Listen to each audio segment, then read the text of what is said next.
चीन भारत में घुसपैठ करने की कोशिश तो करता है, लेकिन वो विफल हो जाता है, क्योंकि चीनी सेना के सामने होती है भारत की आन बान शान यानी इंडियन आर्मी, जिसने गलवान में चीन के कायर सैनिकों के हमले का बखूबी जवाब दिया और नाकों तले चने चबवाने पर मजबूर कर दिया। लेकिन चीन ने इस बार अरुणाचल प्रदेश की सीमा पर अपने सैन्य अभ्यास के पैमाने और अवधि को बढ़ा दिया, जिसके बाद भारत ने भी चीन को सबक सिखाने के लिए अपने अरुणाचल प्रदेश सेक्टर में वास्तविक नियंत्रण रेखा यानी एलएसी के पास दिन और रात की निगरानी काफी बढ़ा दी है और चीन के किसी भी दुस्साहस से निपटने के लिए विशिष्ट विमानों और अन्य युद्धक सामग्री की तैनाती भी कर दी है।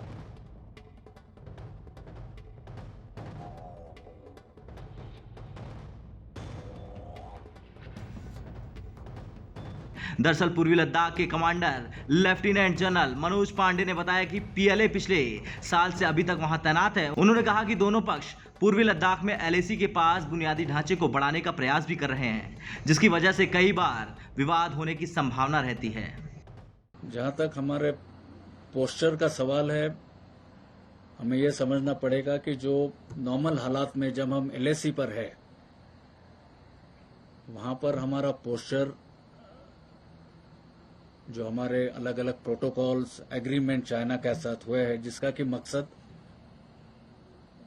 शांति या पीस और ट्रैंक्विलिटी को मेंटेन करना है, उस लिहाज से या उस दिशा में है। और जिसमें कि जितने भी हमारे फॉरवर्ड ट्रूप्स एलएसी पर है, हमारा यही उद्देश्य रहता है कि वहां पर एग्रेसिवनेस ना दिखाई जाए, मैच्योर्ड तरीके से जो भी सिचुएशंस है, अपने फ्रेंडली रिलेशंस और कॉर्डियल रिलेशंस हम मेंटेन करें दूसरी साइड के साथ। हैविंग सेड दिस, यदि कोई ऐसी हालात होते हैं, यदि कोई जरूरत पड़ती है, तो हमने वो भी पूरी तैयारी उसके रखना जरूरी है। तो उसके लिए जैसे मैंने पहले बताया, हमारे कॉन्टिजेंसी प्लान रेडी है। और यदि सिचुएशन उससे आगे कोई होती है, तो अब ये कहना कि हमारा एग्रेसिव है या डिफेंसिव है, मैं यही कहूंगा कि दोनों का जब हम रणनीति बनाते हैं या हमारे प्लान्स बनाते हैं, उसमें ये दोनों कंपोनेंट्स या दोनों का उतना ही सहभाग रहता है।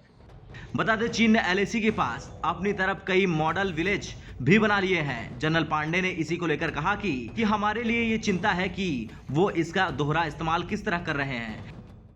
एक्सरसाइजेस का सवाल है, जैसे मैंने बताया, वार्षिक तौर पर उनके जो ट्रेडिशनल ट्रेनिंग एरियाज आए, वहां पर पहले भी हर साल इनके एक्सरसाइजेस होते रहे हैं।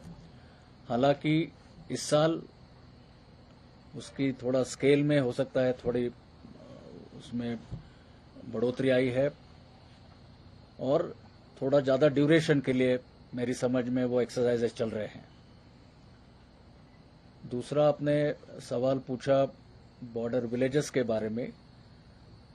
हाँ, उनकी अपनी नीति या स्ट्रैटेजी के तहत बॉर्डर के साथ कई जगह, बॉर्डर के पास उनके विलेजेस, मॉडल विलेजेस आए हैं। अब उसमें किस मात्रा में वहां पर लोग स्थायी हुए हैं, वो दूसरी बात है। पर जहां तक हमारा सवाल है, हमारे लिए ये कंसर्न होगा कि उसका किस तरह से डुअल सिविल और मिलिट्री यूज इन सब फैसिलिटीज का, इन सब विलेजेस का वो कर सकते हैं। और इसका संज्ञान या इसका नोटिस हमने हमारे ऑपरेशनल प्लानिंग में पूरी तरह से लिया है।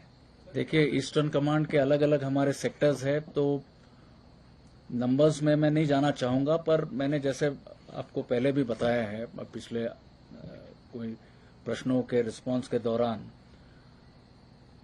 पीएलए पेट्रोल का कई इलाके में थोड़ा मार्जिनल इंक्रीज हुआ है। पर यदि मैं पूरे ईस्टर्न कमांड की बात करूं, तो मैं कहूंगा कि उसमें कोई ऐसा नोटिसेबल उनके पेट्रोलिंग पैटर्न में बदलाव या चेंज हमने नहीं पाया है।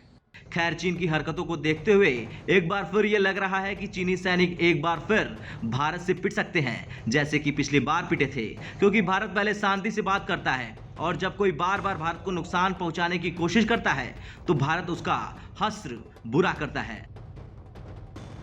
ब्यूरो रिपोर्ट, भारत तक।